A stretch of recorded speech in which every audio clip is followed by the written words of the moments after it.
దౌర్జన్యాలు చేయాలనో గొడవలు చేయాలనే ఆలోచనతో ఎప్పుడూ ఉండరు. ఈ విషయం ప్రభాకర్ రెడ్డి గారు అర్థం చేసుకోవాలి. రెండవది,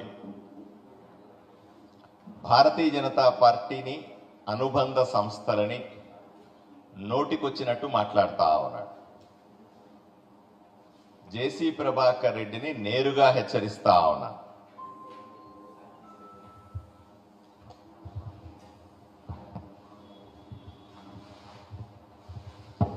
జేసీ ప్రభాకర్ రెడ్డిని నేరుగా హెచ్చరిస్తా ఉన్నాను. ఒళ్ళు దగ్గర పెట్టుకోవాలి, నోరు అదుపులో పెట్టుకోవాలి.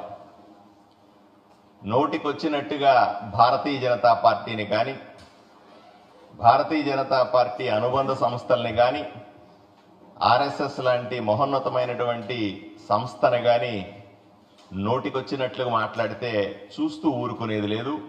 తగిన విధంగా బుద్ధి చెబుతామనే విషయం ఆయనకు అర్థం కావాలి. ఎక్కడో ఒక మూల కూర్చొని ఆడింది ఆట పాడింది పాట అని ఆడెవరు సమాధానం చెప్పేవాళ్ళు లేరు. కాబట్టి ఏ చెట్టు లేనప్పుడు ఆనందం చెట్టే మహావృక్షం అన్నట్టుగా అక్కడ 2 కెమెరాలు పెట్టుకుని నోటికొచ్చినట్టు వాగుతుంటే చూస్తూ ఊరుకోవడానికి భారతీయ జనతా పార్టీ కార్యకర్తలు సిద్ధంగా లేరు. మహిళల్ని గౌరవించలేని వ్యక్తి మహిళల గురించి ఏం మాట్లాడుతున్నాడు ఆయన? ఆ ఊర్లో మహిళలు కానీ సమాజంలో మహిళల పట్ల గౌరవంతో ఉండాల్సిన అవసరం ఉంది. పార్టీ కార్యకర్తల పట్ల, పార్టీల పట్ల బాధ్యతతో వ్యవహరించాల్సిన అవసరం ఉంది. కెమెరా ముందుంది కదా అని నోటికొచ్చినట్టు మాట్లాడితే దాని పరిణామాలు చాలా తీవ్రంగా ఉంటాయని జేసీ ప్రభాకర్ రెడ్డిని హెచ్చరిస్తా ఉన్నాం.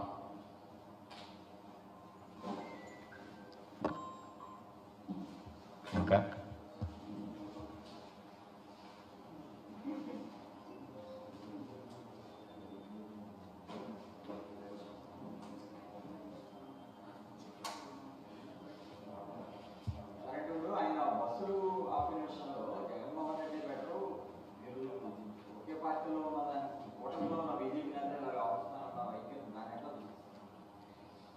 ఇప్పుడు జగన్మోహన్ రెడ్డి ఆయన 5 ఏళ్లు తిట్టుకున్నారు.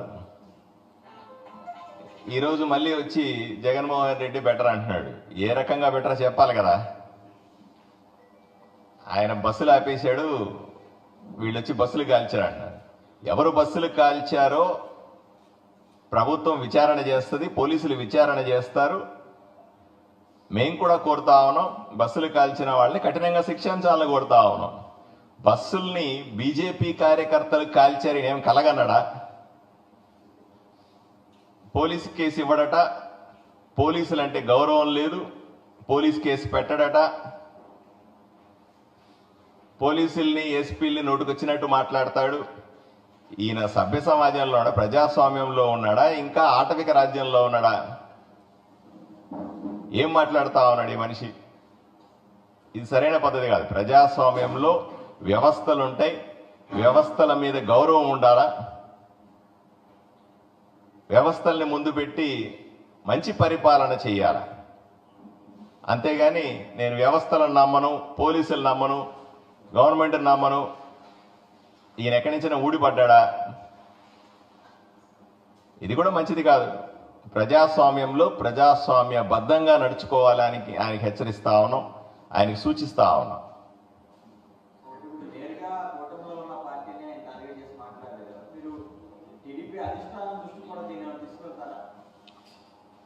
టీడీపీ అధిష్టానాన్ని తీసుకెళ్లడం అనేది మా అధ్యక్షురాలు, మా పార్టీ తప్పనిసరిగా చేస్తుంది. ఎందుకు చేయదు?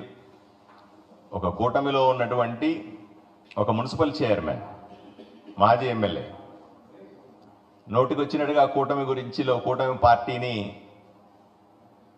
ఆయన మాట్లాడుతున్నది బీజేపీ గురించి మాట్లాడుతా ఉన్నాడు. బీజేపీ గురించి మాట్లాడేటువంటి అర్హతలు ఏమున్నాయి ప్రభాకర్ రెడ్డి చెప్పండి? దేశంలోనే పెద్ద పార్టీ, ప్రపంచంలోనే పెద్ద పార్టీ.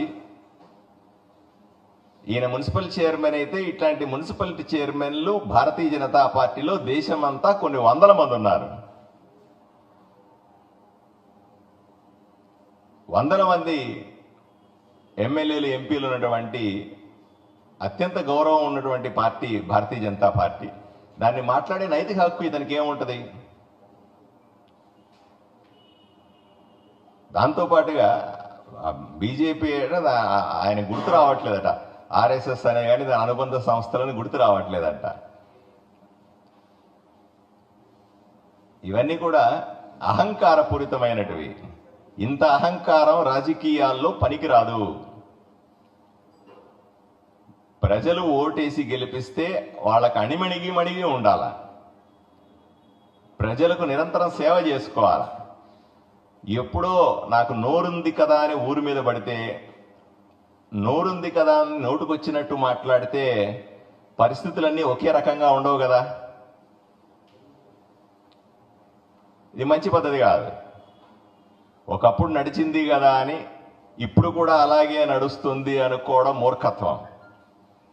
ఇది రాచరికము కాదు, రౌడీ రాజ్యము కాదు.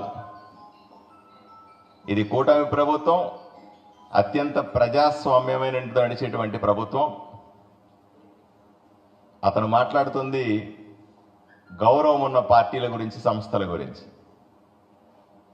ఇకనైనా మానుకోవాలి. ఎవరు సమాధానం చెప్పేవాళ్ళు లేరు కదా అని ఎక్కడ పడితే అక్కడ నోరు పారేసుకుంటే తగిన మూల్యం చెల్లించుకుంటాడు.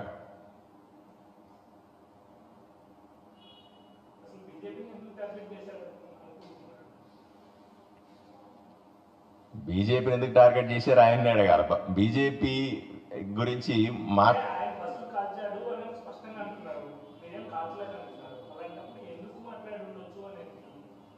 ఆయన్నే అడగాలి.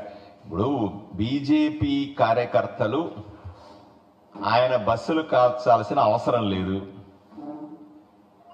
ఒకే కూటమిలో ఉన్నాం, 2 మిత్ర పార్టీలు, కాల్చాల్సిన అవసరం లేదు, గొడవ పడాల్సిన అవసరం లేదు. అతనికి నిజంగా బీజేపీ కార్యకర్తలు అలా చేసి ఉన్నారని అనుమానం వస్తే అతను పోలీస్ కేసు పెట్టాలా, పోలీసులు విచారణ చేస్తారు. పోనీ బీజేపీ కార్యకర్తలు బస్సు కాల్చారని ఏ ఆధారంతో మాట్లాడుతున్నావా నువ్వు?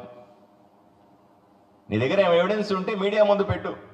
నా దగ్గర సీసీ ఫుటేజ్ ఉంది, లేదా పలానా వ్యక్తి ఫోటోలు తీశాను, పలానా దగ్గర వీడియోలు ఉన్నాయి, ఇట్లాంటివి చెప్పాలి తప్ప ఆధారాలు లేని మాటలు మాట్లాడి ఏదో ఒక రూమ్లో కూర్చొని ఒక కెమెరా పెట్టుకొని నోటికి వచ్చేసినట్టు మాట్లాడడం అన్నది సరైన పద్ధతి కానే కాదు కదా.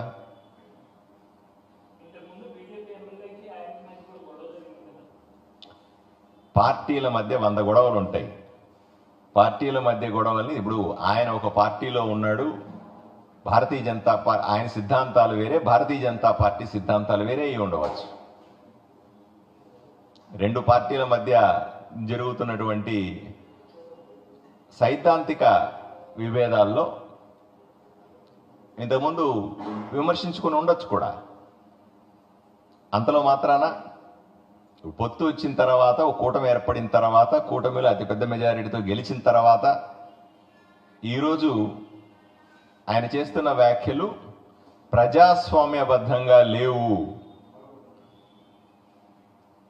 నోరు అదుపులో ఉండాలి ఎవరికైనా సరే, ఒక రాజకీయ నాయకుడికైనా సరే. మనల్ని చూసి 10 మంది రాజకీయ నాయకులు, 10 మంది పౌరులు మెచ్చుకునే విధంగా ఉండాలి.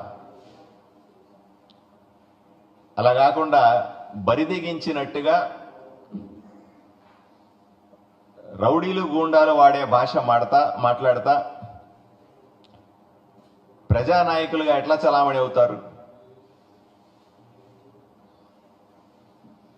ఇది ప్రజాస్వామ్యంలో ఒప్పుకోం, ఎట్టి పరిస్థితుల్లో ఒప్పుకోం. భారతీయ జనతా పార్టీ ఇటువంటి పదజాలం వాడడం, ఇటువంటి దూషణలు చేయడం, ఈ రకంగా వ్యవహారం చేయడాన్ని ఒప్పుకోదు. అది ఏ పార్టీలో ఉన్నా సరే.